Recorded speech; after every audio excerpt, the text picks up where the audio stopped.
Hi hello friends, welcome to RK driving blogs.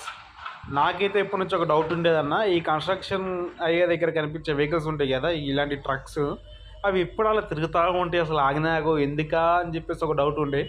ఈ వీడియోలో అయితే నాకు క్లియర్ అయిపోయింది. అసలు ఏమైతే ఏంటంటే, నేను గన్నిమెస్సమ్మ దగ్గర లోడింగ్కి అయితే వచ్చాను. కన్స్ట్రక్షన్ అవుతున్న ప్లేస్లో మనకి ఒకటి ఆన్లైన్ ట్రిప్ అయితే వచ్చిందనమాట.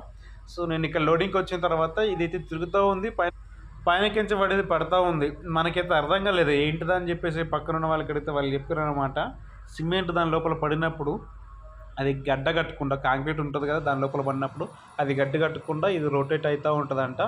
దానివల్ల ఏంటంటే ఇది ఎంతసేపు బండిలో ఉన్నా కూడా గడ్డ కట్టదు. దాంట్లోకి మిక్స్ ఎలా చేస్తారంటే, ఈ విధంగా క్రెయిన్తో డస్ట్ కానీ కంకర కానీ ఇంకా దానికి కావాల్సిన రా మెటీరియల్ ఏవేవైతే ఉంటాయో అవన్నీ తీసుకొచ్చి అట్లా క్రెయిన్ ఒక చిన్న బకెట్ ఉంది అక్కడ, దాంట్లో వేస్తా అది అట్లా పైకి వెళ్ళిపోతాయి, పైన ప్రాసెస్ అయిపోయి దాని తర్వాత ఈ బండిలో పడతాయి అనమాట. కాంక్రీట్ అలా తయారైపోయి దీంట్లో పడుతుందంట. అలా పడింది ఎంతసేపు అయినా కూడా మనకి అది డెస్టినేషన్ ఎక్కడుందో అక్కడ వరకు వెళ్ళే వారికి అది తిరుగుతూనే ఉంటుంది. దానివల్ల అది గడ్డగట్టదు. Please subscribe Hyderabad truck driver logs.